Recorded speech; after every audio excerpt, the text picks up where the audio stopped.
Welcome back to JB Reviews. I have a new ZR2 here at Jerry Seiner in Salt Lake City. This truck is unfortunately sold, but they do have a few more coming in that are available.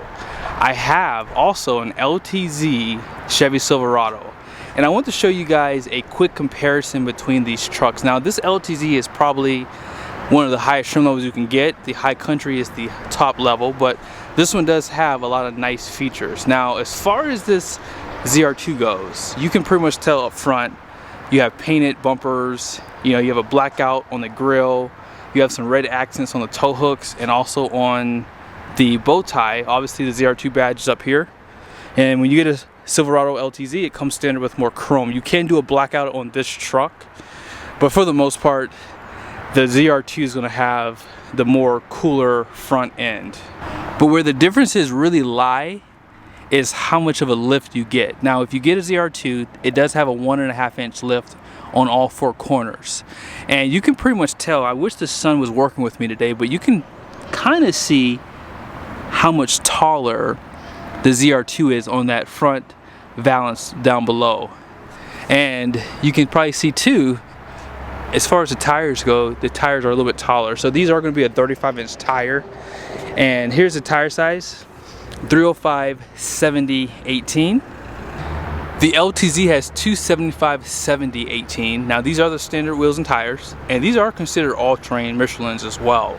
Now, this is a 33.2 inch tall tire, 10.8 inches wide. This tire here is 34.8 inches tall, 12 inches wide. So you can clearly tell how much wider and girthy this tire looks compared to standard.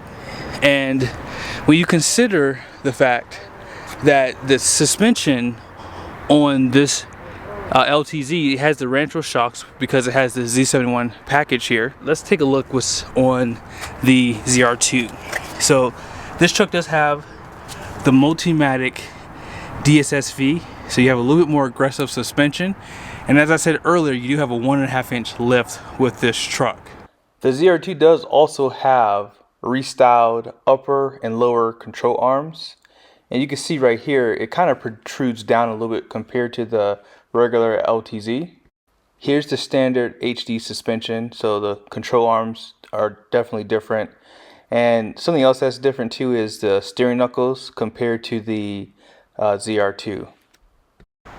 Something else that didn't stick out to me prior was the fender flare. So the fender flares on the ZR2 are actually a little bit wider in comparison. You can really see it at the top there. So it's going to give you a little bit wider stance. And here's your ZR2 badge. And they do paint the mirror caps black compared to the chrome.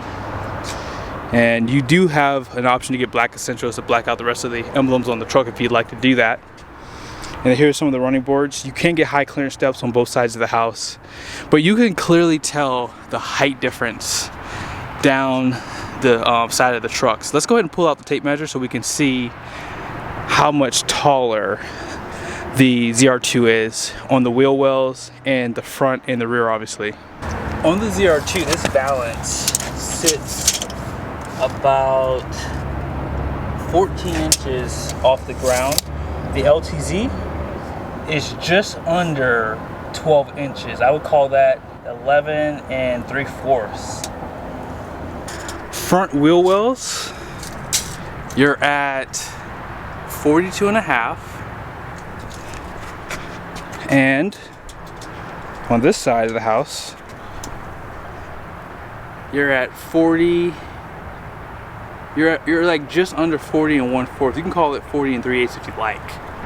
The rear is 44 3/8 on the ZR2, and on this side of the house we're at 42 1/16. Now for the tailgate, we're at 42 1/8.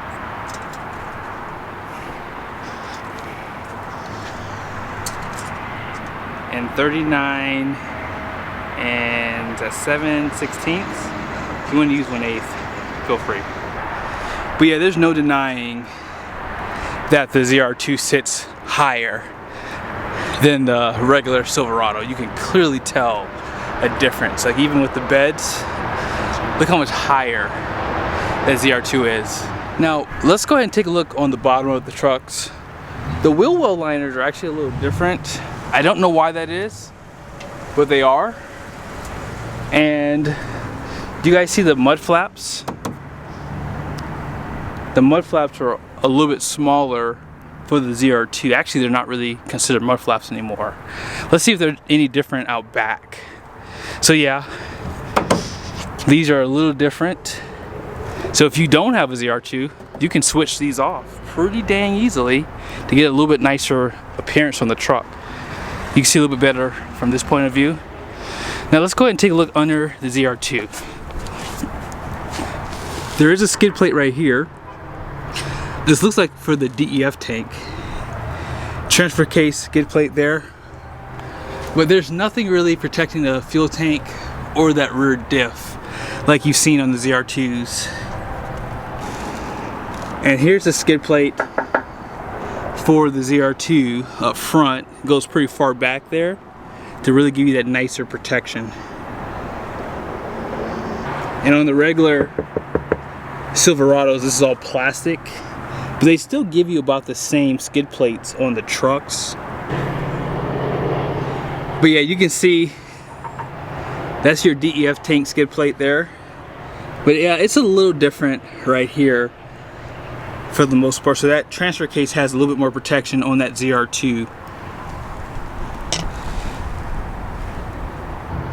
Both trucks do have a full-size spare. However, the LTZ just has a steel wheel,